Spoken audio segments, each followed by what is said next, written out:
Okay, so here we have the notes template for section 10.4. And in this section, we're going to talk about something called an inscribed angle, and then what that does to a circle, and a result that's called an intercepted arc. You can see the words up above. There's 5 of them that are the vocab words. And all 5 of these vocab words are going to come up as we go through the diagrams below. So we're not going to write a specific definition. We're just going to reference the pictures down below. So if we scroll to these pictures down below, or if you look at these pictures down below, the core concepts, so the idea that we need for this section, inscribed angle and intercepted arc.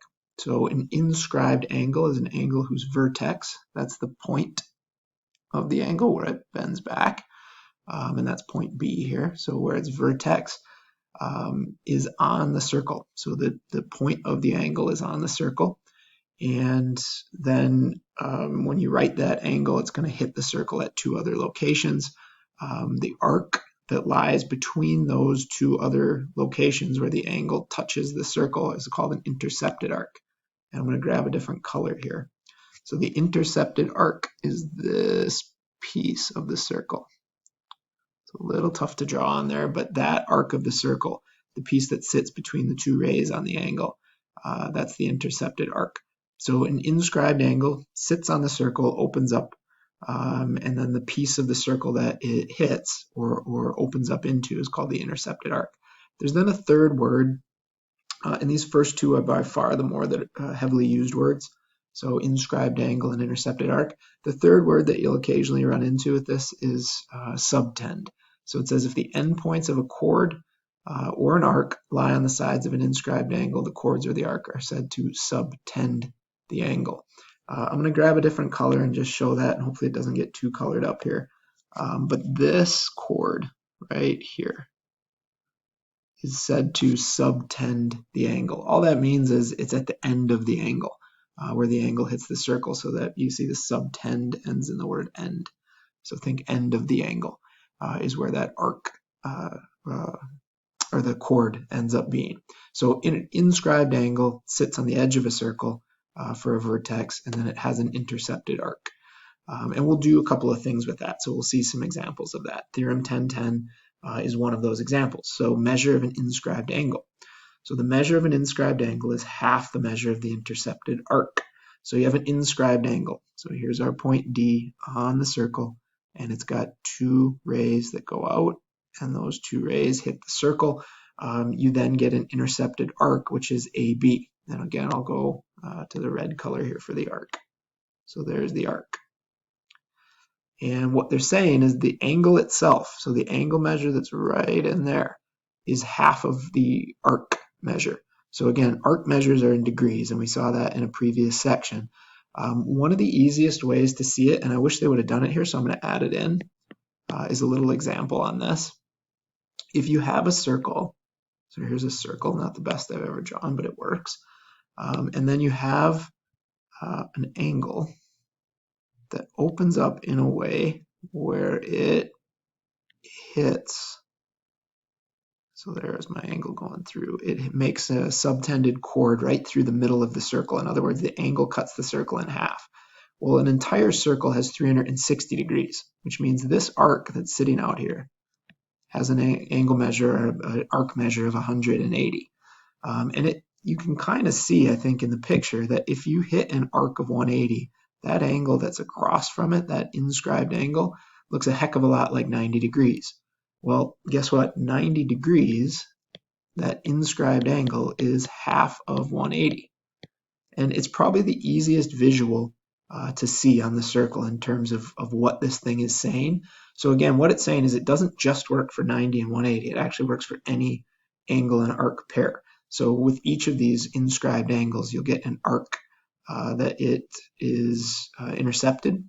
And I think the easiest visual one is the 90-degree angle and the 180-degree arc.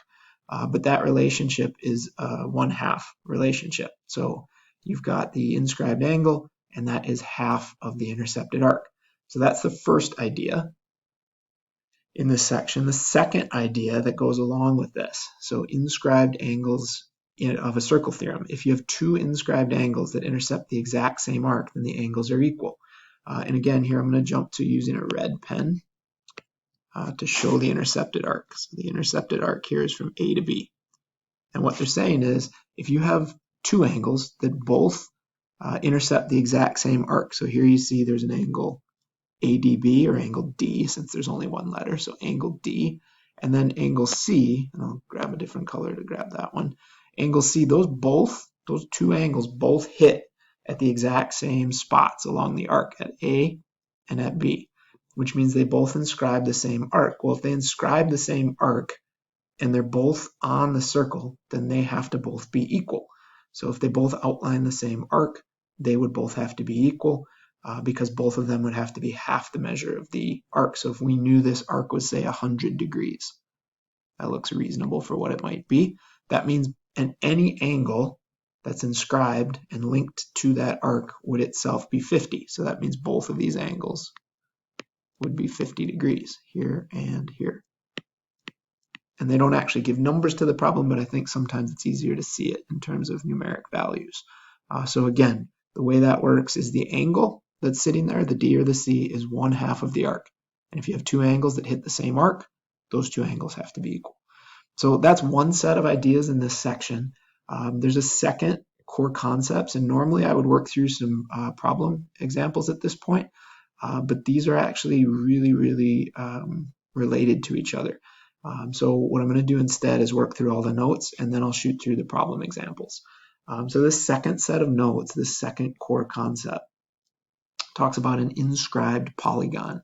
So inscribed means inside. So inscribed means inside. And you can see they put the polygon, in this case it's a pentagon, on the inside of this circle. So you have an inscribed polygon, and what that means is all the vertices, all the edges or points, not edges, all the points lie on the circle, and then you connect from point to point to get the edges. And that circle, it gets called a circumscribed circle. So there's a lot of words floating around here, but circumscribed is the circle is outside, and inscribed means inside. So circumscribed means it's the circle's on the outside of the polygon, and inscribed polygon means it's on the inside. So that's all that means when we encounter it. And then they're going to give two theorems that associate with this. So the first of those two theorems is the inscribed right triangle theorem. So what that says is, if you have a right triangle inscribed in a circle, then the hypotenuse is the diameter of the circle. And I'm just going to stop it there after that first sentence, because there's a lot going on in that. And I'll read that again. If the right triangle is inscribed in a circle, the hypotenuse is the diameter. In other words, if ABC, this angle right here, is a 90. What that means is that from here to here, we have to be on the diameter of a circle. And if you think about what the diameter of a circle is, the diameter cuts the circle in half. In other words, this arc out here is 180 degrees. And what we said in that very first theorem is the angle, the inscribed, let's get back up there and show it. The inscribed angle is half the measure of the intercepted arc. Well, if we have a diameter, that cuts it in half, meaning this arc is 180 and the other arc is 180. This inscribed angle is half of the 180, which means it's got to be 90 degrees. So this inscribed right triangle theorem is actually a direct following of that other idea. So they're very linked to each other. And that's one specific case in theorem 1013, the last theorem. They're talking about an inscribed quadrilateral. So quadrilateral means four sides. So we've got an inscribed, meaning it's inside the circle. And what that says is a quadrilateral can be inscribed if and only if. So only if the opposite angles are supplementary. And let's think about that. Let's look at angle D and angle F. Those are opposite angles on this quadrilateral. Those are supplementary. Supplementary means, and I'm just going to call them angle D and angle F. Supplementary means when you add those angles together, you get 180 degrees. So the reason that works, and it's actually kind of cool, I'm going to grab the red again. If you look at those angles from F, you're branching out and you're hitting E and G. That means you've got that chunk of the circle. And let's see, maybe I'll grab, let's see what this highlighter does. That's kind of cool. From D, so if we look from D, you're also hitting E and you're hitting G. And you've got this part of the circle. So together, the two angles, the arcs that they outline, add up to the whole circle.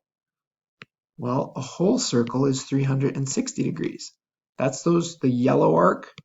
That's yellow plus red. So yellow plus red is 360. Well, the angles that make up those two arcs, or that are inscribed with those two arcs, have to be half the arc measure. Well, half of 360 is 180. It's not saying what either D or F is all by itself. What it's saying is together, those two angles outline the entire circle in terms of the arc that's getting outlined, and that arc has to be 360 if it's the whole circle. So together, those two angles have to add to 180. Kind of a cool idea, and you can do the same thing with E and G and show that E and G would also outline an entire circle, so then the two of them together must be 180. And that's the only way that a quadrilateral can fit inside a circle and be inscribed. So it's a lot going on in terms of definitions and words in this section that are brand new to you in terms of what we're going to be doing with a circle. So I'm just going to walk it back through one more time. You have this idea of an inscribed angle. That means the point is on the edge of the circle. It intercepts an arc. That's this red arc. And then you can use this word subtend, and you'll notice that word didn't come up as we talked about things. It's not that it's untrue. It's just not used as much as inscribed angle or intercepted arc. But you have this idea of a chord that can be subtended, so that chord just is touching A and C. But I want the focus to be on the inscribed angle and the intercepted arc.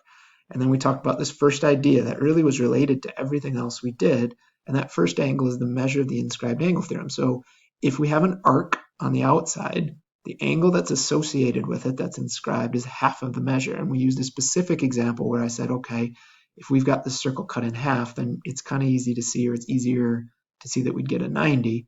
But in reality, we showed on the next one, that would work with anything. So we said, say this was 100. That means each of the angles attached to it, any inscribed angle attached to it, would be 50. And what this theorem is saying is if you have the same arc being outlined, then the angles have to be the same. And I put in the numbers, the 50 and the 100. And then we talked about this idea of being inscribed or being inside. So an inscribed polygon is inside. If we have a right triangle, that was kind of what we went back to talking about the 90 and 180 relationship. That means AC has to be the diameter. And that's what it's saying right here. AC is the diameter. And then finally, this last idea is inscribed quadrilateral. We have a four-sided shape sitting in a circle. And that means, or for that to be true, the opposite angles need to be supplementary and add to 180. And what we did there was I said, okay, if we looked at F and D, those are going to highlight the red arc and then the yellow highlighted arc. Together, that makes up a full circle. And a full circle is 360 degrees. So to get the angle measures, you cut that in half.